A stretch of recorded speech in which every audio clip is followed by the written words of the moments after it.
morning. Good morning. It's great to see everyone, all these happy faces. Please continue to enjoy your brunch, but my name is Brandon Meredith, and I'm the president of the Hillsborough Literacy Council Board of Directors. And on behalf of the board, I want to thank you for joining us here today. Welcome to our 2022 Tutor Student Appreciation Assembly. We are so glad you're all here for our first in-person event since the door shut down. So it's so great to see everyone here enjoying food, gathering together, and connecting again. The Hillsborough Literacy Council, HLC for short, provides free, confidential literacy help to adult learners in Hillsborough County. The HLC, as we call it, administers two programs, the Basic Literacy and our ESOL program, English for Speakers of the Other Languages. Basic Literacy provides one-on-one tutoring for adults who wish to learn to read and write up to the 5th grade level. Our ESOL program offers small group tutoring for adults who wish to learn to speak English. Our Conversation Corners are our informal ESOL drop-in program for students who wish to participate in practicing to speak English. And thanks to the efforts of library staff, our volunteers, and board members, we've been able to provide these services for over 30 years. And we look forward to continuing to do that.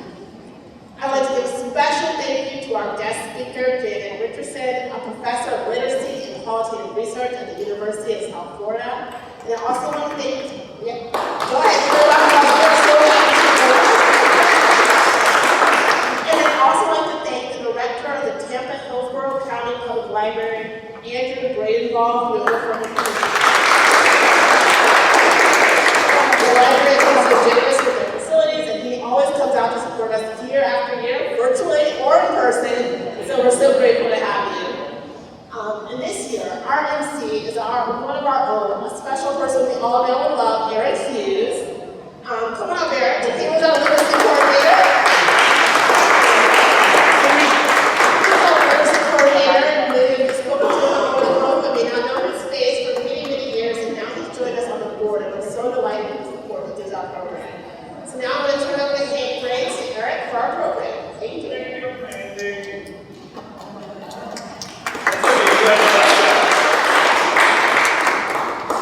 All right, good morning, everybody.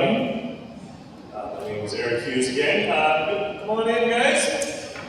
I was the coordinator between the library and the Hillsborough Literacy Council for about 5 years, so I've done plenty of these events. I'm very glad to be able to speak to you today as the MC. We usually have Ron Carter from News Channel 8, but he moved upstate, so I'm going to give the weather after this. All right, well, we're happy to be here today to celebrate all that you guys have achieved, volunteers, students, and other members of the board. All of you guys have worked hard all year, and we always love to celebrate all your achievements.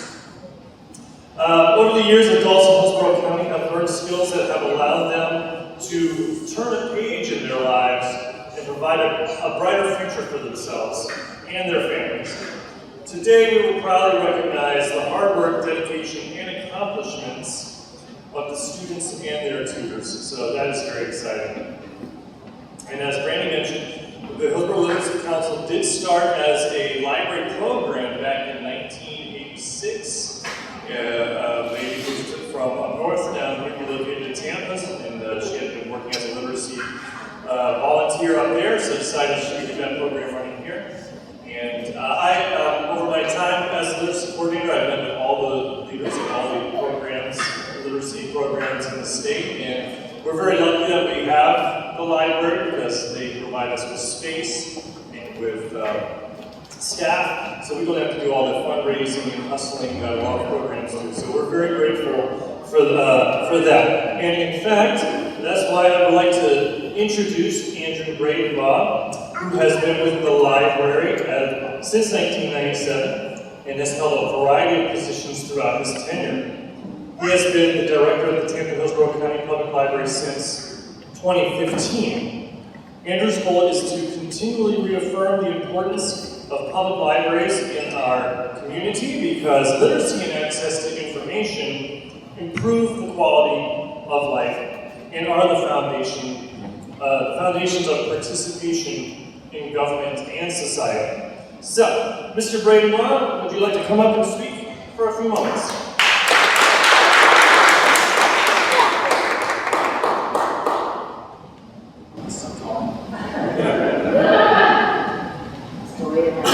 Just have two mics so we don't have to go through this entire Good morning, everybody. I'm Andrew Braden, Director of the Hillsborough County Public Library. It's a pleasure to be here. I am so happy that we are back here for this annual event here in the Italian Club. We've gone through so many changes in the last few years that something that feels normal is always wonderful. We've spent the last few years actually learning how to communicate in an online environment. And now that we're back to this, thankfully, we're now relearning how to communicate in this environment.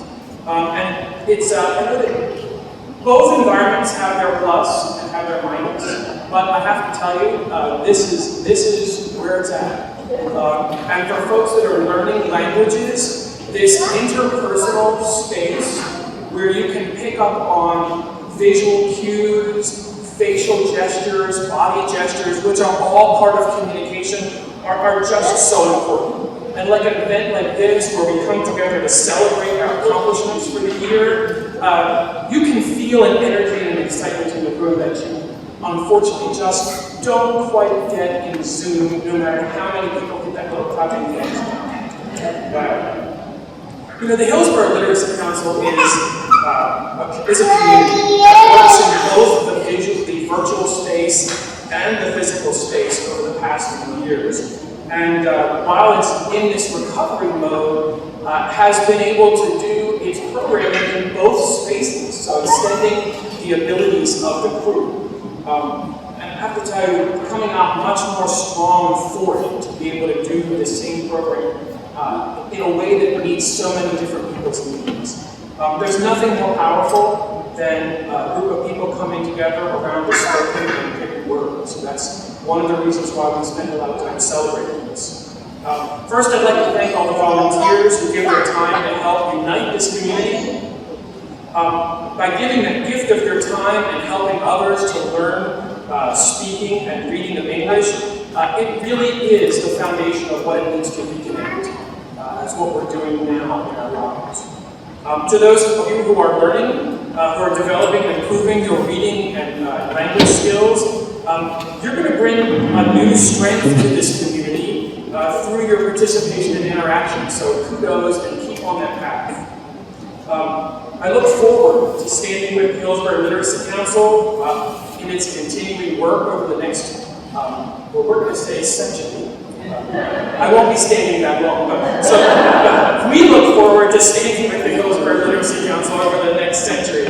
I really do want to thank the board of the Hillsborough Literacy Council. You guys do an amazing job. It's dedication and hard work to make this happen. I want to commend the library staff that work, some of those folks around here today, that work so hard with the Literacy Council to also help us out. And I just want to congratulate all of the students that are here on this process that you've entered, and take a full advantage of an event like today where you can mingle and communicate and reconnect. So thank you all for being here.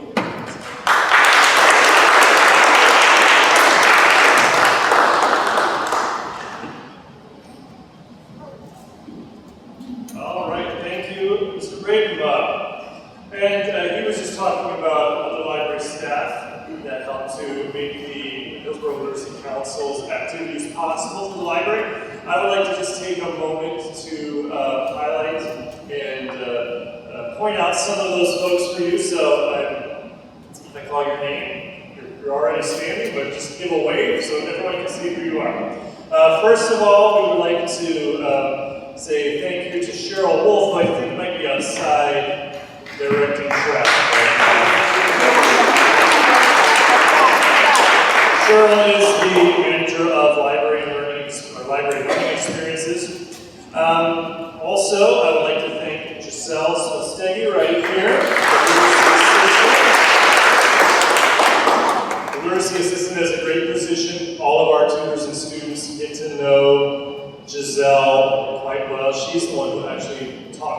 guys and sets up your rooms and connects you with a tutor or a student, whichever is right. So Giselle's a very important person for sure.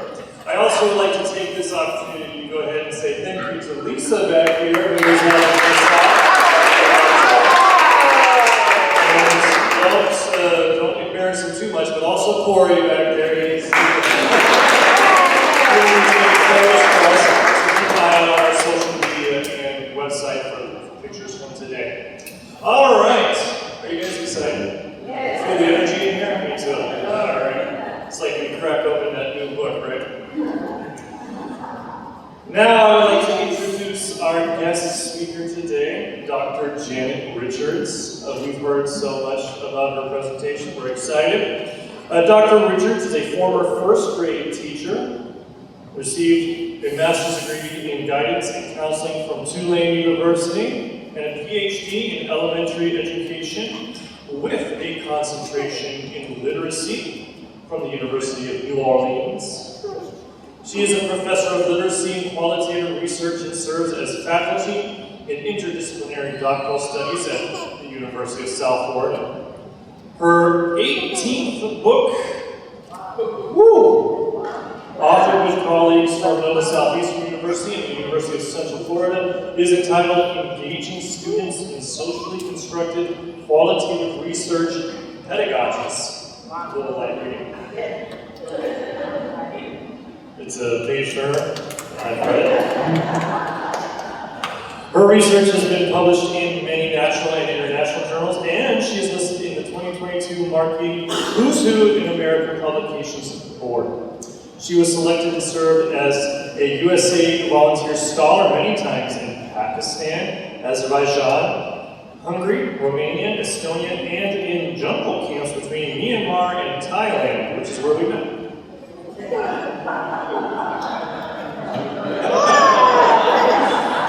That's not true. We met right there. She is a senior editor of the Journal of Literacy Practice and Research Online, which she converted from print to open access and is now in 18 countries. And she took her time out from all of that to come and talk to us today. Let's welcome Dr. Janet Richards.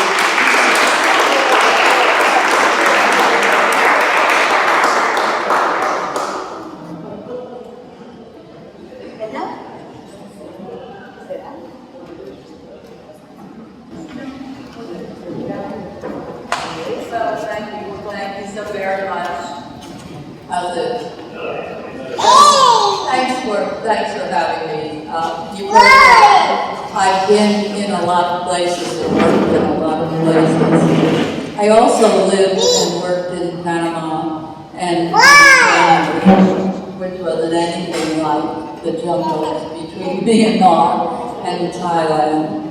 But all of those places I look back on with great respect and happiness. But I want to tell you that this is such an honor for me to be here. My voice is quivering over. I am so very, very honored that you have me today. And I know my good colleague, Jennifer Schneider. And I have a doctoral student with me today. Raise your hand, Elena Galindo, originally from Buenos Aires. So, to all Spanish speakers here, buenos dias. And I can say, yo tengo dos hijos. I can speak some Spanish when I have to. Like, what cuento, por favor. That's perfect. I have to tell you that I was so excited about being invited to speak with you that when I would wake up in the night, and that's when I do my best thinking, I would prepare the keynote address that I would give to you. And I finally had 4 of them, but I would only give one today. I don't want you to worry. And one of my doctoral students told me the other night in virtual teaching, he's at MIT, Dr. Richards, remember, no one ever said that keynote speech was too short.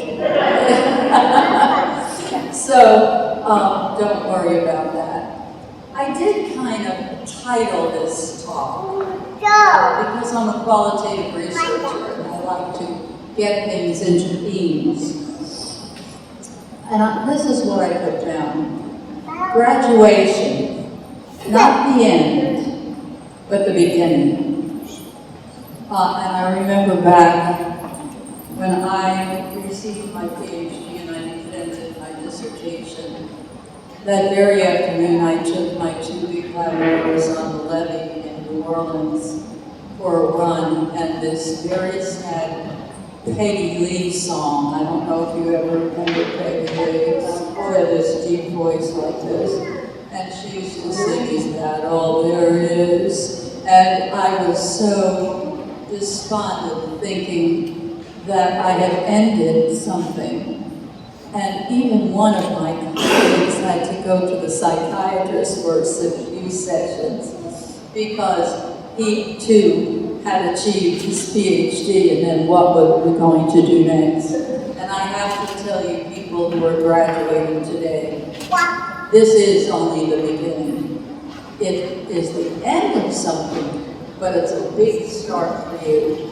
And you have a big responsibility, and I'll talk about that in a minute. I used to say something else too, but I've changed my mind. I used to say, it's not where you started out, but it's where you end up. Well, that's important, but it makes me think that you should leave your culture, your language, everything you know about where you came from at the classroom door. But that's not the case. It's all those things who make you who you are, and all the wonderful gifts that you can bring with you to where you go, and you finally wind up. So I start off today really with some dismal statistics, but don't worry, I don't end that way. The state of the world right now. U.S.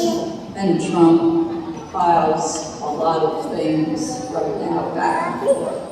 Ukraine and Russia. Mega storms in California and Arkansas. Higher interest rates. The state of education in the United States. COVID and monkeypox. Political bickering. My goodness, inflation now also. But then here we are here. All the descriptors change for this. I have other descriptors for this. I'd like to read a few. Okay. And there are, I think, maybe 3 or 4 different groups in this room. And at first I thought I would separate my descriptors according to groups, and then I realized the descriptors fit all of the people in this room. Okay? Students, parents, tutors, esteemed guests. These are the words I came up with.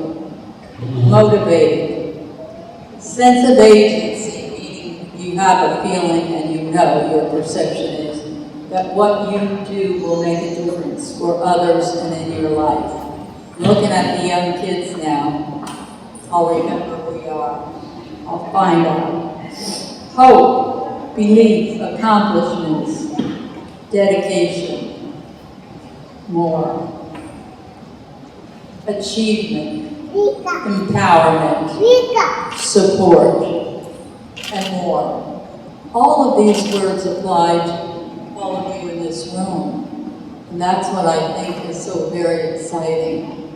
And I will always remember this. So what is literacy anyway? One fact is this: 773 million people are illiterate right now in this country and beyond. That's a terrible one. So there's a lot of work to be done, and I'm so impressed with all of the volunteers, and of course the people who helped other people with their literacy and their English skills. I take a broader concept of literacy, not just reading, writing, listening, speaking, and thinking. Literacy encompasses much more than that. How about math literacy, technology literacy, film literacy?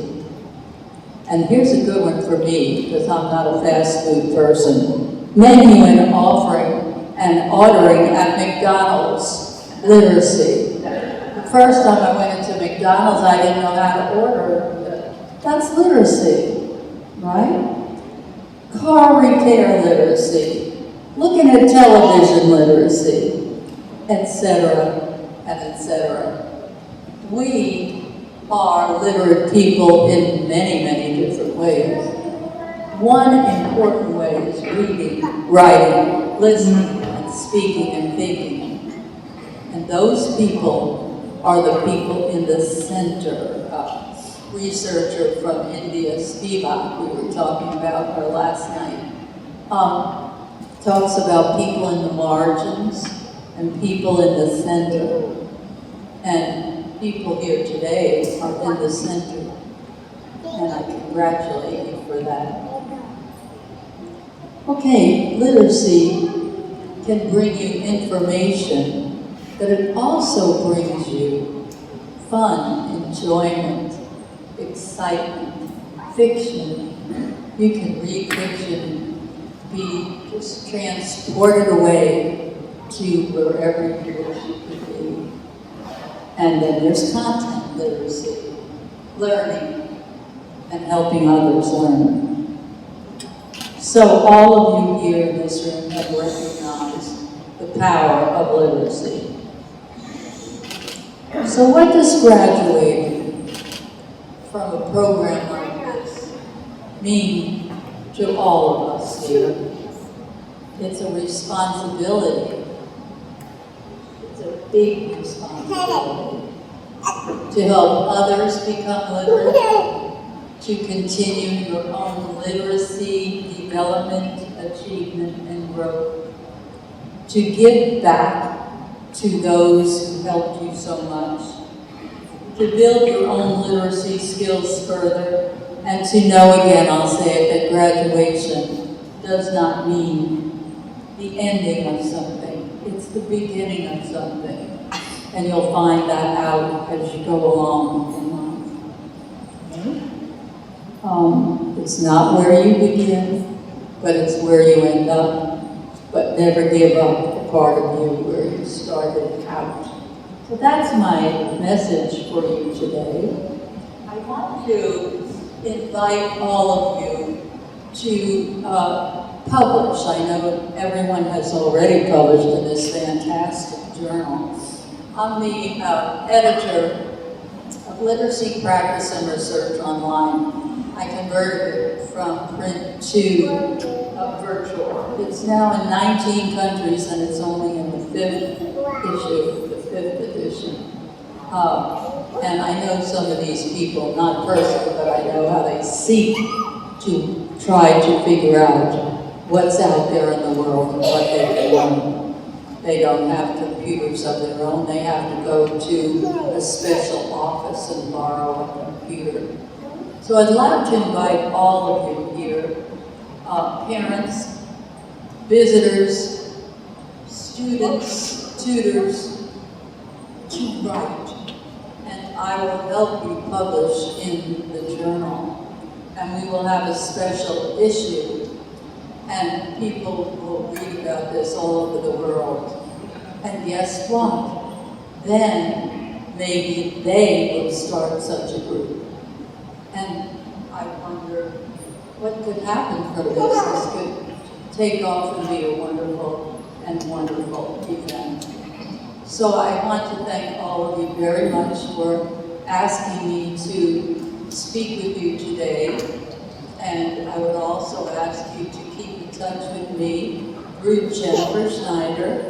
My email is so easy, jrichards@usf.edu.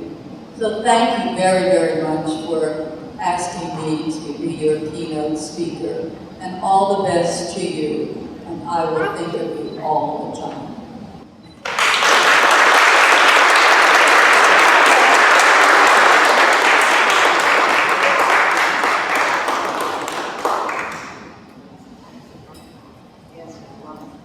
Thank you, Janet. That was a wonderful message. I hope you guys all take that to heart. Write your stories down and send them to Janet, and or send them to Visions, of course. Send them to Visions first, and then send them to Janet. We always need stuff for Visions. And to say thank you to Dr. Richards, we got a little gift for you. I know. Aren't we just the best? And presenting the gift is Carol Bachnick. There she is. At your tables, you guys will see this publication, Visions. The HLC publishes this every year, and it features writing from our very own students and sometimes volunteers or tutors. But our students in particular, and the writing is printed just as it's submitted to us. We don't edit it, we don't perfect it. You get it just as it was given to us. And I do encourage you to look at these writings in our archive of writings on our website. There are always gems in these publications. I remember one time I was looking at one and somebody wrote about their cousin or somebody was, it's a kind of a sad topic, but their cousin was killed or something in a convenience store robbery they wrote about in the Visions. I said, well, that's so crazy. And then I looked it up, because I'm a librarian. I was like, is that true? And I looked it up and I was like, oh, there it is in the news. And I was like, oh my gosh, one of our students right there. So there's always something interesting or mind-blowing or just something very humane about the writings in this publication, so I do encourage you to take a look. And with that being said, we do have some people who have volunteered to read their writings to us today, right now. So I'm going to go ahead and ask our first reader to come on up, and our first reader will be Yesenia Geraldo, and she's going to be reading. Oh, there she is. Okay, is that you, Yesenia? Come on up. And she's going to be reading her story, One Decision. I'm excited.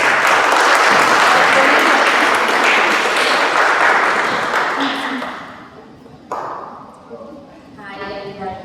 So, I'm a student, and before to read this one, I want to say thank you to everybody for helping us, and that's it.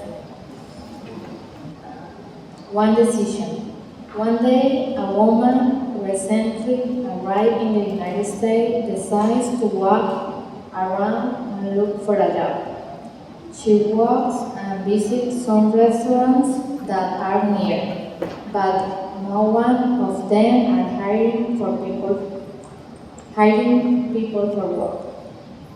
After walking for a while, she finds a fancy place and sits outside to think.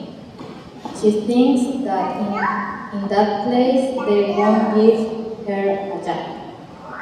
She doesn't know how to speak English, and she has no experience in restaurants. She waits outside for about 10 minutes, and she thinks if she is going to enter or not. Finally, she thinks, well, I'm here, I need to work, and the worst thing that can happen inside is that they say no thanks. So she walks in, and for her surprise, they say yes. In that place, she is received by a wonderful people who teach her. They are patient and they treat her with love and respect. In addition to that, she meets the love of her life, the chef of the restaurant, who is now her husband, and they have 2 daughters. That's my love story.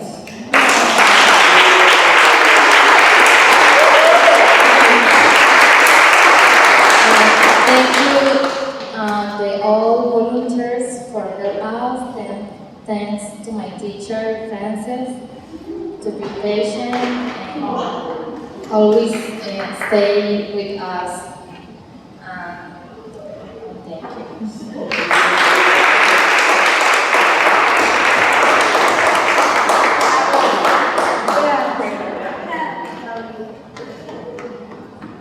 I think that was a true story.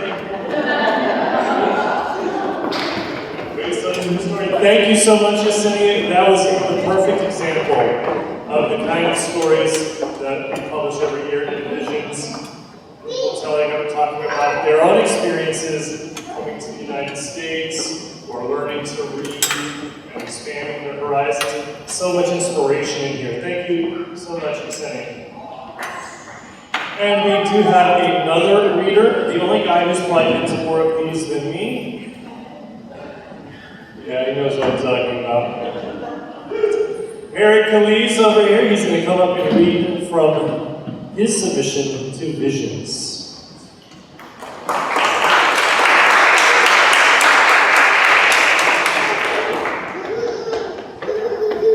Hello everybody, good morning. This will be my last for now, because I would like to become in the future tutor. So this is about for me. This month we have our last class, so I would like to share my vision for this year. Vision and mission are very powerful too. On this occasion, I want to speak to you about what it means to me to start a new business in my new country, the United States of America, and how the vision and mission helped me become an entrepreneur. This year, I decided to start my own home remodeling company. It all starts because I want to provide a better quality of life for me, for my family, and be able to spend more time with them. It cost me a lot to make this decision to be an entrepreneur, because always tell you that beginnings can be hard, and I didn't want to play with the economic future of my family. But at the same time, I trusted the experience of the jobs I have had in my new country. These jobs help me to have a clear vision of what I want to achieve. My vision is to be one of the best remodeling companies in Tampa Bay. After my vision, I had many questions about how I'm going to achieve the proposed goal. So here comes the mission. For me, it was trying to find answers to each question that I asked myself over a long period. The missions help you to execute each answer you previously gave yourselves. Every mission must have a plan where you must complete certain tasks that will take you to your goals. I continue to work on my tasks, and I hope that in the not too distant future, they will lead me to fulfill my mission of being of the best company in Tampa Bay. It's incredible that these two simple words, vision and mission, can help you overcome something in your life that is not right or that has you stuck in the same place. I am a person who believes in cause and effect, and that is why I want to motivate other people who fight daily to achieve their dreams and goals with these two words. Well, I hope this hires somebody.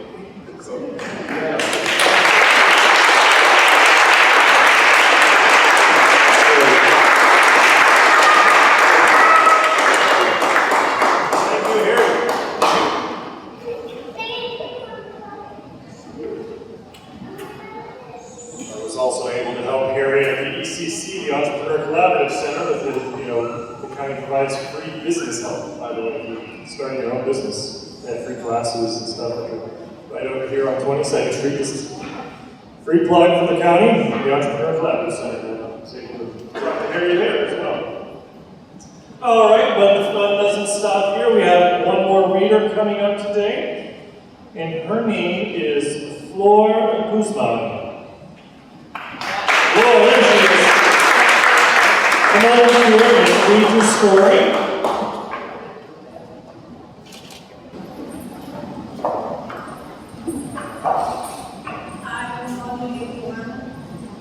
I am a little nervous. It's the first time, but I want to try. All right.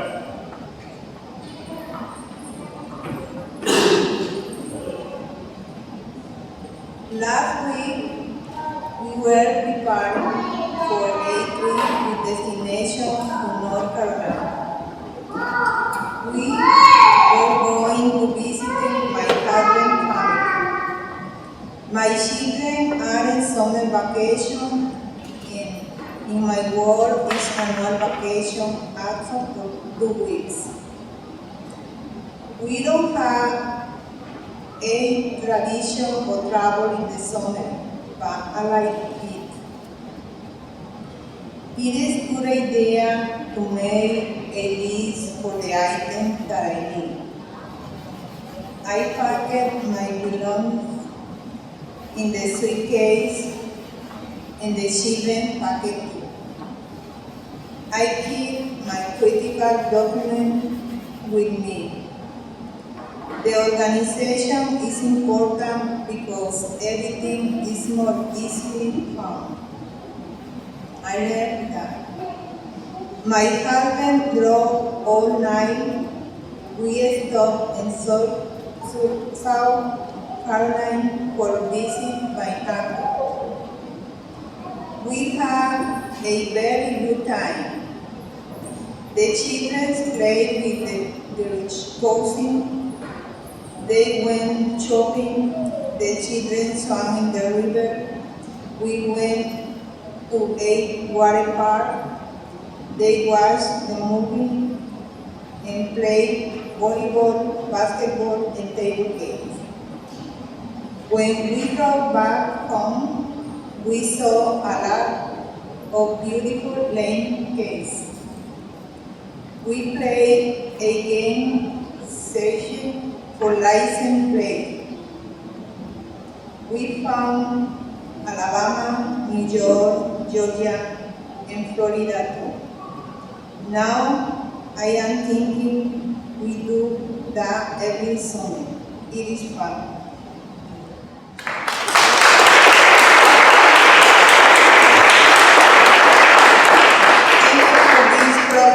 Thank you for the person help for us. Thank you for Tutor, Francis.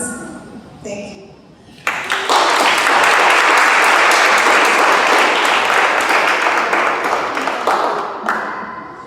Wonderful. Thank you again, Flor. Very wonderful. And we'll be talking to Flor again in just a moment. Generally, the HLC has about 150 active students in its programs, and we do have a wait list of about 100 people at all times, and about 80 tutors active. Of course, during COVID, just like a lot of places, we kind of lost a lot of numbers, but it looks like it is building back up. So we do appreciate all of the volunteer efforts to help get those people off the wait list and get them onto the active list. And the students, of course, appreciate that, as we've heard as well. Every year we honor our Students of the Year and our Tutors of the Year. And we're going to move forward with that now. And in fact, our first Student of the Year is Ybor Guzman. So if you want to come forward right now.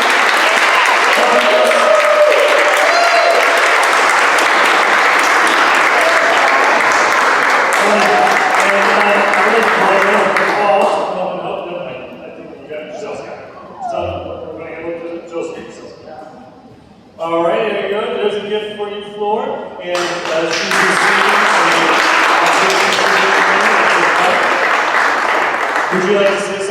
something else, Flora? I know you kind of said things a second. Would you like to say anything else? Sure. Come on. Thank you for everyone. I know it's not easy talking, but I learn more now. My teacher made me talk more, writing. My brother say, you can.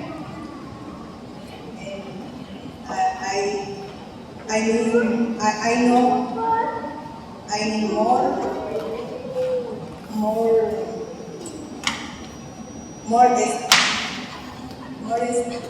student, more practice, but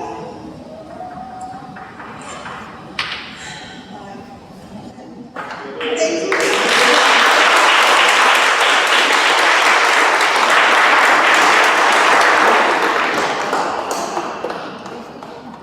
Thank you so much, Floyd. It takes incredible bravery to come up and speak in front of a crowd in a language you do not know 100%. So, congratulations, Floor. And of course, we have another student of the year, and you might recognize this name.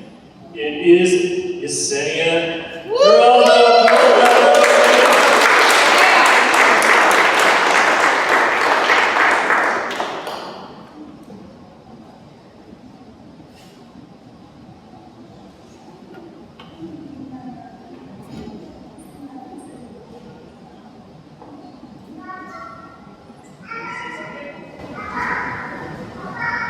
Well, I already said thank you to my teacher, thank you to my daughter, and she's always teaching me. And thank you for everybody to be here to help us, and that's it.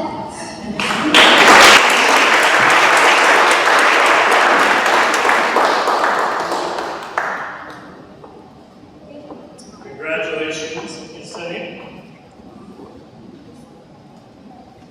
All right, those were our students of the year. But we also have students when they complete every level of generally our books. So our books have 4 levels. And if a student makes it through every level of our materials, then basically we have nothing else to teach them in our program. We consider them to be graduates. And we are fortunate enough to have a graduate here with me, or with us today. And we're going to recognize this name, because it's Harry. Come on down. Congratulations, Harry.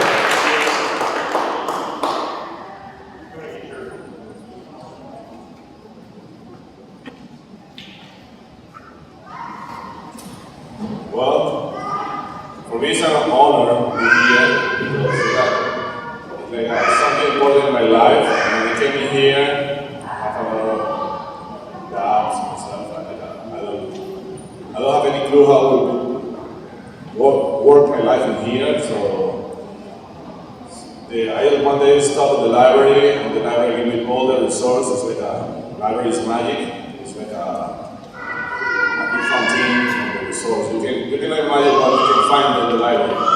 So I would invite everybody to try to go to the library, make all the questions you can have. The library always try to find the best answer to you. You have a good support there. So the library is a miracle. So well, thank you for the opportunity. I appreciate it. Everything you did for me. And a special team. So, thank you.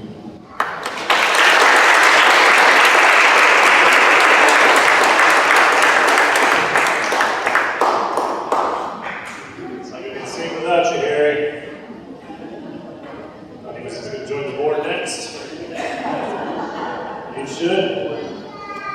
We have one more graduate with us today, and her Her name is Thais Barrios. Is she here? I don't know if she made it today. No, Thais? Okay, well, I don't think she made it today, but she finished all of her studies with us and is moving on to her next adventure. Now, at this point in the program, we have a little bit of a special event, and Harry is going to come back up here, and he has another message he would like to say. I don't want to give too much away, so come on up, Harry. Come on back. Hello again. There we go. Yeah, this is like a gym. I would like to make a recognition to him because he is something important in my life. He's not a tutor. He's like his family for me right now. He's like a friend. I sometimes before I start the class, spend a lot of time speaking. For me, Jin is somebody special in my life and my family. So I wanted to have some words to him. Jin, you have also been one of the most influential people to me since I came to this country 6 years ago. And I say this because you have been a fundamental part of my person growth in a new country like the United States. We started to see our tutoring classes, and you allowed me to see our class. We are 18 months old baby, Valerie, she said. This moment was crucial at that moment in my life because I need to learn English. What's tough and what's rough at that moment? It's like no easy. You can hear, you cannot imagine sometimes find jobs, try to communicate, try to tell somebody essential things. So I know this was sometimes very awkward in our class, but with your patience and my desire to learn new words, just words, we were able to make these classes happen. Today, I want to thank you for this almost 6 years that we have been sharing. I thank you for helping me because you always care for me and my family. You always be there, always support me. I don't want to Google too much on this recognition. I come 2 times ago. Well, I want to thank you for being a good teacher and above all, a good friend. I also thank the Frank Lava Foundation for allowing me to meet you. To my wife, always support me, to always go to the class. And my kids, for them it would be impossible for me. And I want to always to know that all my life I will remember this phrase that you once said to me. The difference between the ordinary and extraordinary is practice. This phrase by Ybor City, but for me it's for you. It just made a phrase. So, again, I would like to show you a video. That's all we do. Small video. Very good.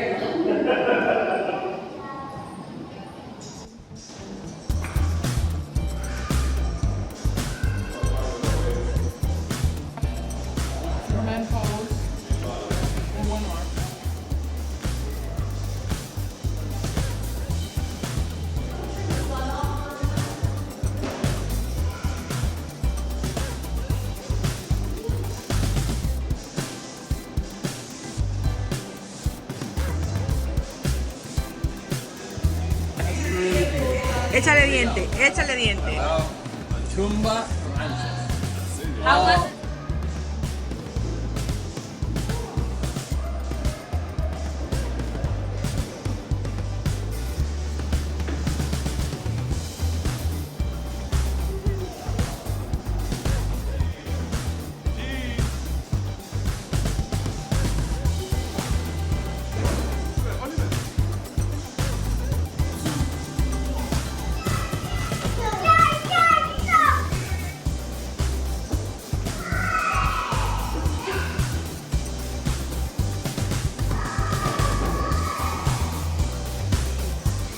Gentlemen, ¿quieres otro color?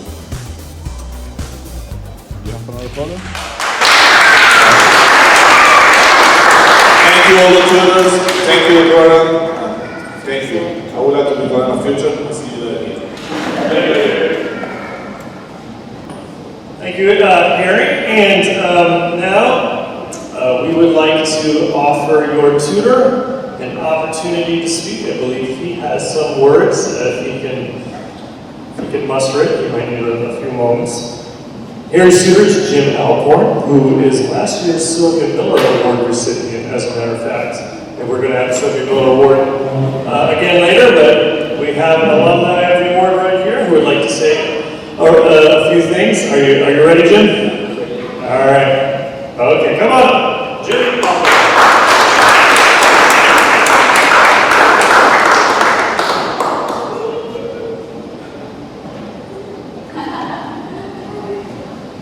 Next year, I would like to follow Randy.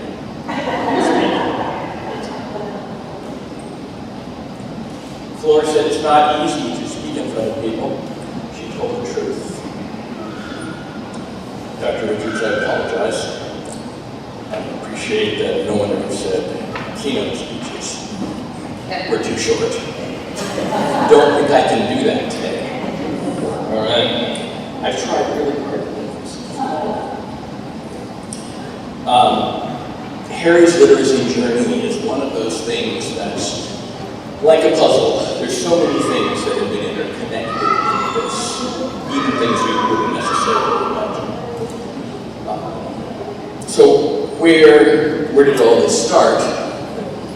Well, the very first class, Harry says, I need a tutor who can teach me like this. Right, so I have to be a new guy. If you stay in the chair, I can do that. But you've already seen Harry and I don't match up exactly. The second class, I asked him a question, which his response was, I wait for sheep.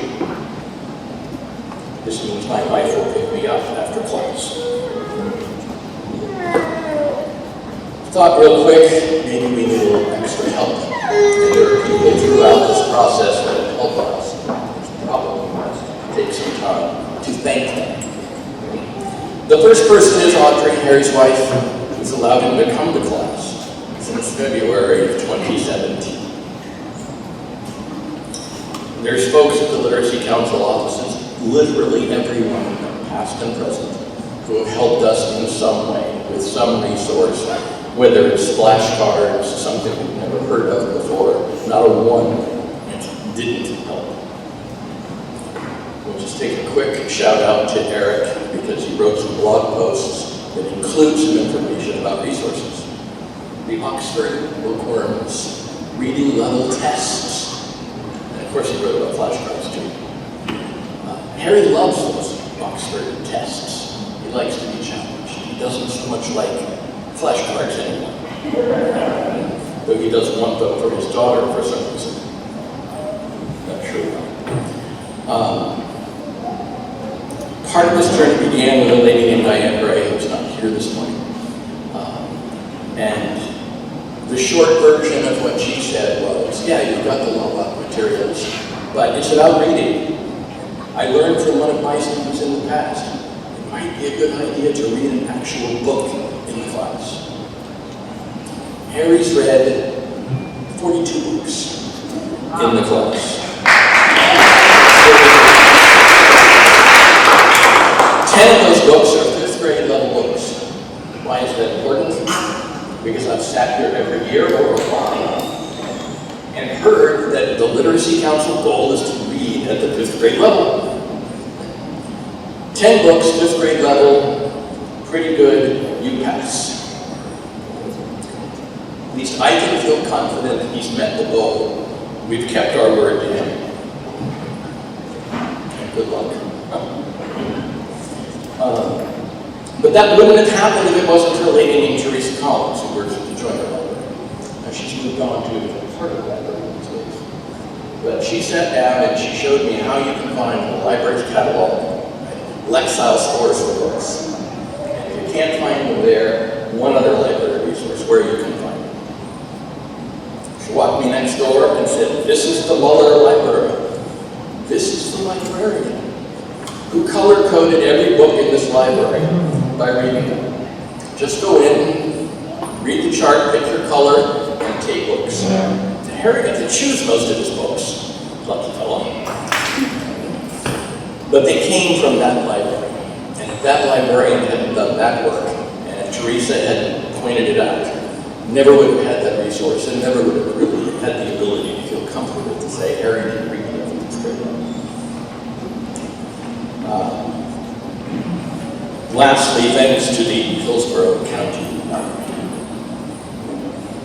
Not just for that collaboration between Joyner and Muller, but for their adult new reader collection, for the staff at the New Tampa Library who helps us literally twice a week. Harry came to class most of the time, twice a week. Provides the laptops we use for the class.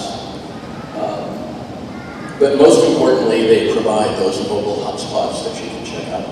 And when the pandemic came, we were able to use those hotspots for our in the park class, using Google Drive, connecting some electronic devices, sitting at the end of either end of the picnic table, and continuing to have class while we waited for the library to reopen. And if it wasn't for those little hotspots in the library, it wouldn't have happened. In his literacy journey, Harry's had good stories and bad stories. He went to work one day, his boss says, "Here, take a test." And he took it. "Good job. You got a good score, you get a promotion." Get a little salary bump to go along with your promotion, which Audrey was appreciative of when Harry got home. He came to class. His eyes were bright, he has a smile on his face. He says, "I have a story to tell you." And the story's been repeated, it's been in the lit bits, it's appeared in other places on the Literacy Council website. I took a test, I got a promotion. And the test was in English! With that much emphasis and that much happiness, the whole rest of the part didn't really matter, it was just that the test was in English and I passed. He got another job after that, where his boss's boss said, "You do a good job, but you have a problem, it's English." Didn't offer any suggestions for help, no solutions. Just, "You're not going to cut it because you can't speak English good." In class, Harry ran into silent vowels, and at the beginning he didn't like silent vowels very well. He went to Disneyland, or Disney World, sorry, not to California, we went to Disneyland. And he did what everyone does at Disney World. He stood in line. He says, "This is boring," but he listened to the people in the line. He practiced listening in English. And he came to class like he literally does every week with questions. So the word line and the word queue mean the same thing. Yes, Harry, it does. How do you spell queue? Harry didn't know that this particular word was one of the worst words for his tutor, who has tried more than once, not just to learn how to spell it, but to remember how to spell it. Unlike the happy day I passed the test of English, this was one of the cooler days in the class. 2 days later, I got a text message. No text, just a GIF on it that says, "Q." The letter Q plus 4 silent vowels. Harry's tutor will never forget how to spell Q now. Couldn't do it on his own for a long time. But Harry helped me learn how to spell Q. This was one of many text messages. Most of those text messages turned around the next week in class to work on verb tenses, where your pronouns go, and other things. In Harry's work, text messaging is very important. These days he gets 40, 50 text messages a day. He can receive them, he can read them, he can understand understand them, comprehend questions, formulate a reply, and send it, at least at the 5th grade level. And he stayed employed this way. You already heard about his own company. He's got to do this on his own now. And he is surviving and thriving. I will leave a couple of thoughts that you can carry back to him. Harry came into the class one day. He's just formed this company. He says, how do I learn about this? Harry, this is not a literacy topic.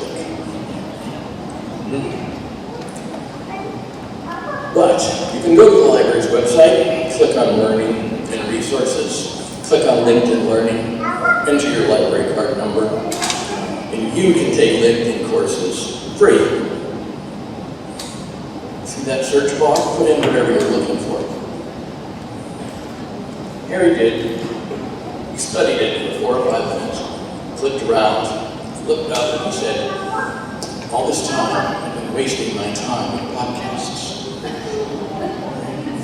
Harry has found a resource that costs him nothing, and that also comes from the library, not unlike these adult new readers, not unlike all of the books at the Muller Elementary Library. It's there in conjunction with the Joiner Library to help him on his way. He went home, he canceled his paid subscription to ABC Mouse, and he and his wife decided to get it before their daughter went to work. Because ABC Mouse is free on the library's website. Everything is free. There's lots of wonderful things there, and that's why Harry expresses that so well. His love for the library. He's also learned that not all words are 5th grade level words. And sometimes that's really, really hard. When your daughter comes to class with you and decides to look over your shoulder for a few minutes while you read, and spontaneously corrects her pronunciation. And not only that, but explains to her when you argue with her about the pronunciation, that she's right because that word is on her sight words this week at school. Harry's literacy journey shows the impact of literacy at home and in a child's education, especially in developing effective workplace communication, the value of the library's resources, and sadly, the determination to triumph in the face of negative stereotypes about limited literacy.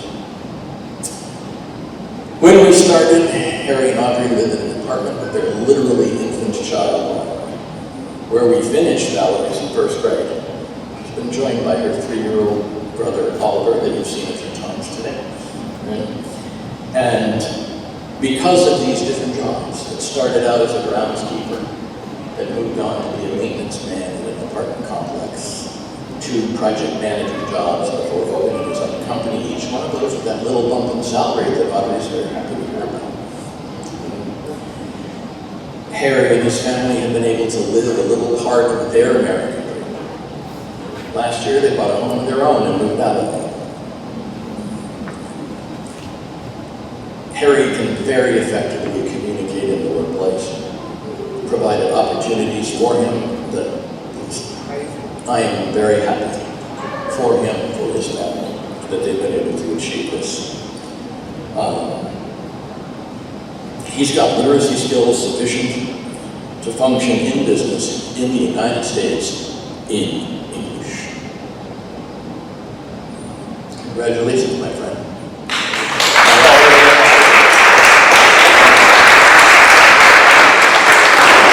Don't forget, reading is fundamental. And like your very best friend, Benjamin Franklin says, that everything at the library is free.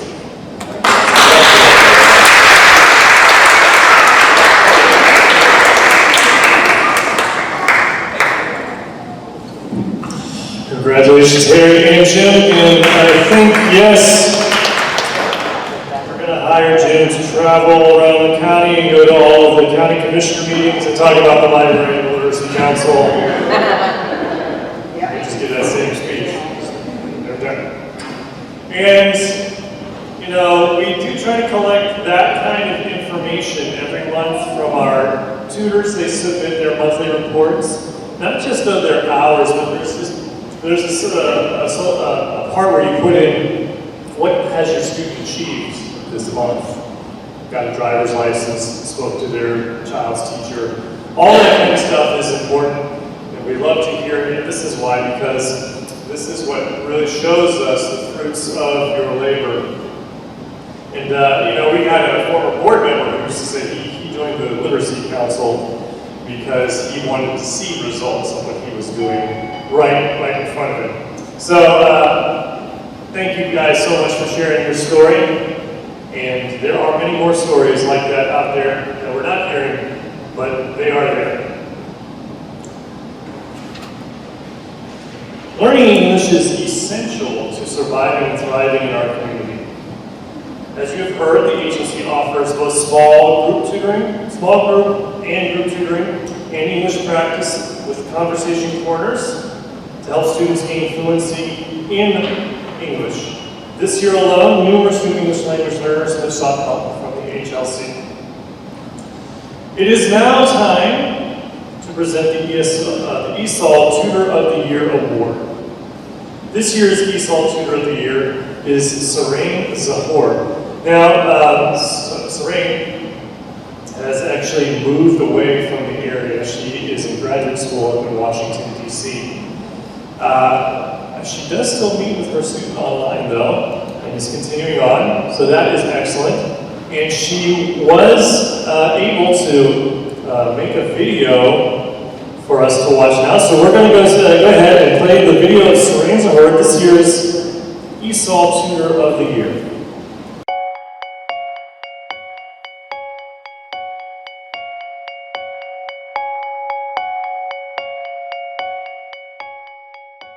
Hello, my name is Sarain Zahor. I currently live in Washington, D.C., and I'm in my first year of medical school.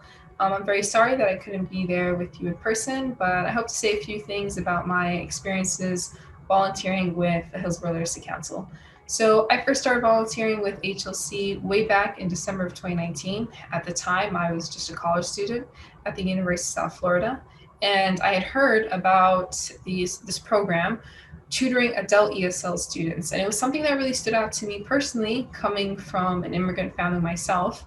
I recall my parents going to similar programs, not this exact one, but similar programs when they had immigrated to the United States. And just a lot of the difficulties that come with transitioning to a new country, to a new home. And so being able to give back to the same community that I grew up in was something that I personally found to be very rewarding, and it has been. It's been a fantastic experience. I've learned so much working with the students that I've had about their experiences, their backgrounds, and it's been incredibly enriching for me personally. I think HLC as a program also does a great job of providing just enough structure as well as flexibility in order to make this something that is enjoyable for students and for tutors, as well as accessible for people of all backgrounds. So whether you're a college student or whether you're a retiree, I think this is a program that's going to be really enjoyable for you and a great experience as well. Thank you all so much for the tutors who have given their time, to the staff who work so diligently and passionately on this program and to develop it further. I hope to be able to continue to tutor with HLC for as long as I'm able to. And thank you all for your time and attention. I hope you enjoyed the assembly today.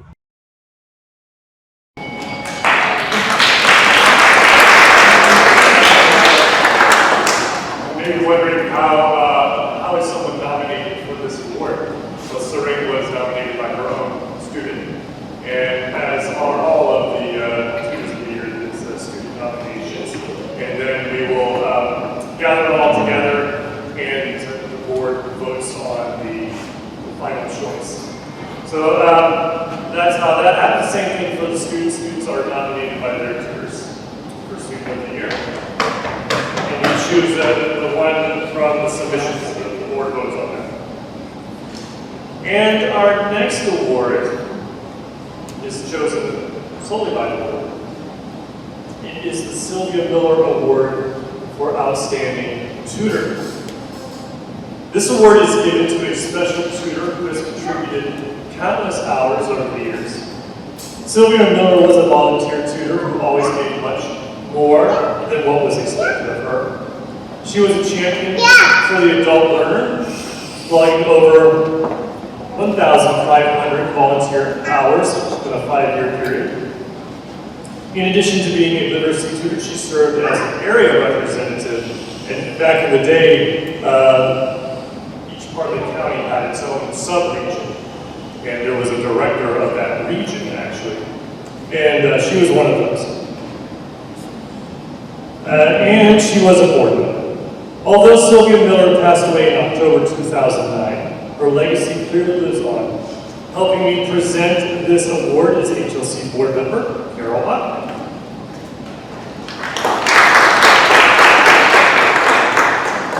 The Sylvia Miller Award includes this beautiful clock that Carol is removing from the box.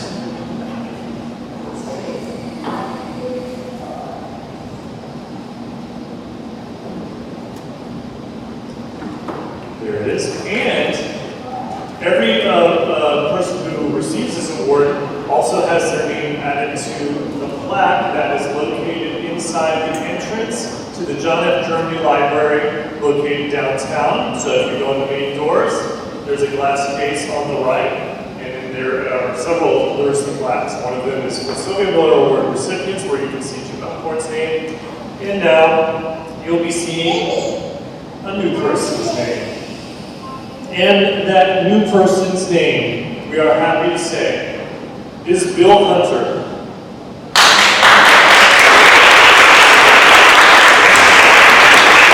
Bill Hunter is the secretary of the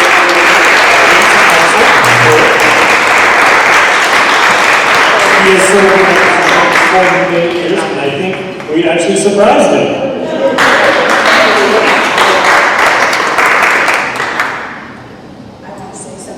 First, before you get to say something. Bill has been with HLC as long as there has been an HLC.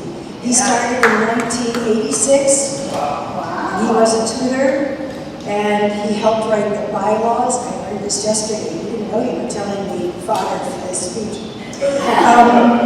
And he's been a tutor, and he has been the secretary of our board ever since I've been here, and that was 2002. So he's written a lot of things. And Bill, you have done so much for HLC, and this is long overdue.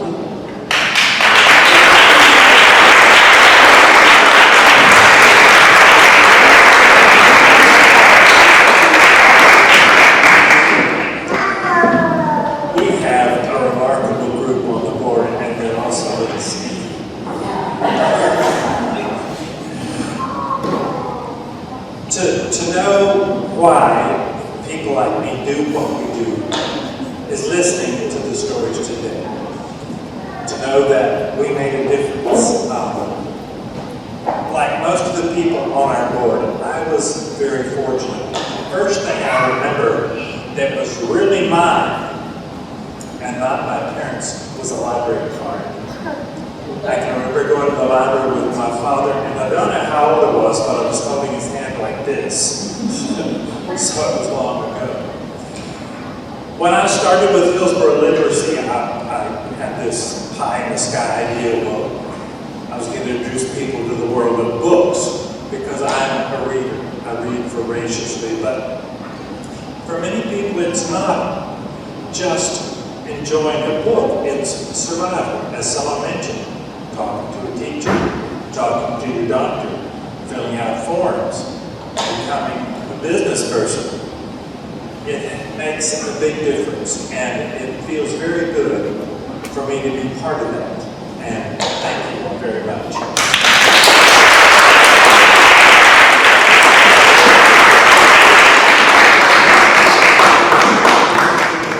Thank you, Bill. Congratulations. We've mentioned the important role of English practice programs. Our conversation corners are open to anyone who wishes to practice their English speaking skills in an informal group setting.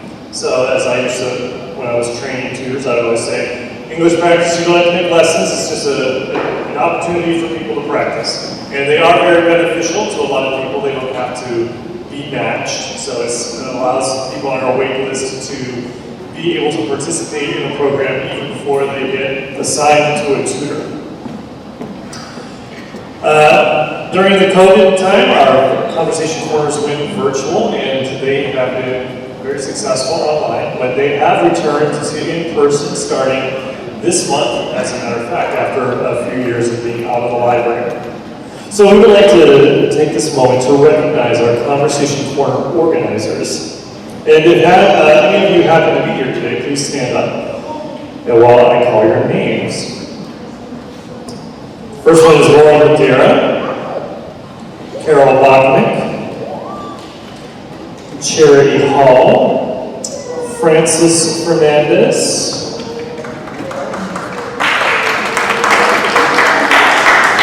Madi Sarsora, I don't think he's here, Bridget Hartung, and Christine Edmond. Okay, well those are our conversation coordinators who are here. Thank you guys so much for your willingness to coordinate conversation meetings week after week while they are in session. The Hillsborough Literacy Council is able to operate through the service of dedicated volunteers, many of whom are here today, hopefully. If you are an HLC tutor or an English Conversation Program volunteer, other than coordinator, would you like to stand for applause? Do we have any volunteers who are here?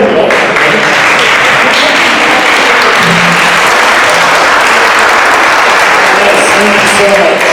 And of course, Shannon Daggs is a Conversation Corner leader, just started up again this month. She didn't make the list before the script, but she is a long-time Conversation Corner leader as well. Our volunteers are constantly inspired by the dedication and hard work of their students. Can I have all of the students who are here today stand for a round of applause?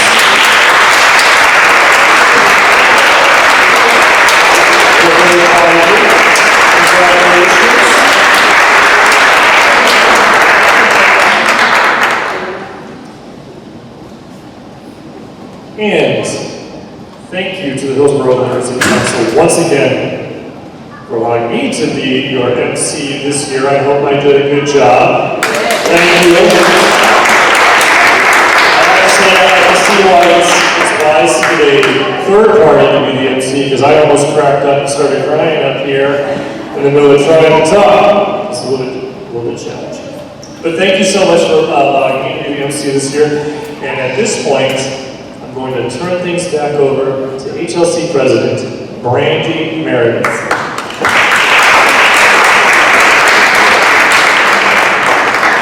Wow, you guys, I'm so inspired. This has been such a lovely, lovely day. And I'd like to thank you all for coming out to support us. We have a few thank yous we want to do, but I want to say we cannot do this work without the help of our library staff. You guys have heard how incredible the library is. And we have the best staff. We have Cheryl Wolf. Where are you? There she is in the back. She used to all programs, she's got the library, and the support. We've got a new coordinator. We're sad to say goodbye to Eric. We've got someone helping us, Giselle, Zaki.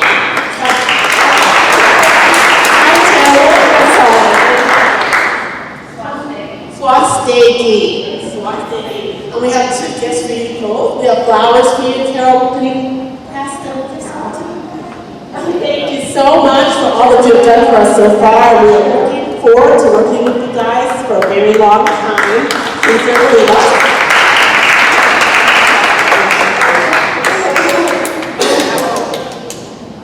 so please, all right.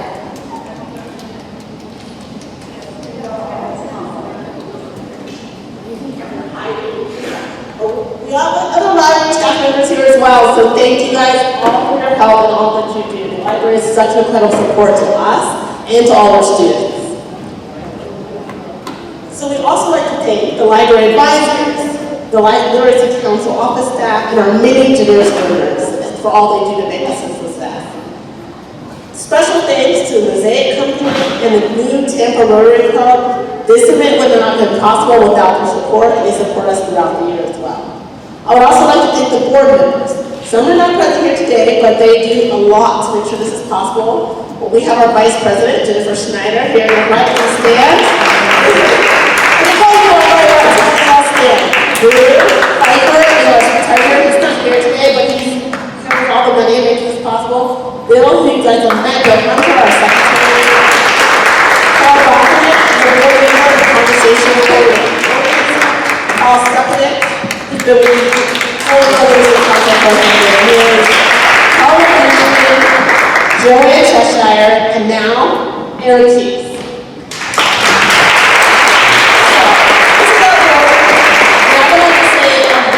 Very important to say, except for Eric, because I'm going to call you back up here again. He was our MC, but he also was our coordinator for quite some time. He was the coordinator when I joined the HLC board, and he's been an incredible support to our programs. There's no one who's more dedicated to the cause of literacy than Eric, and we are so appreciative of the time you spent with us. And we know you're on to your job, but we wanted to express our great thanks for everything you've done for Hillsborough Literacy Council, and you'll continue to do as a board member. So please come back up, get a little bit.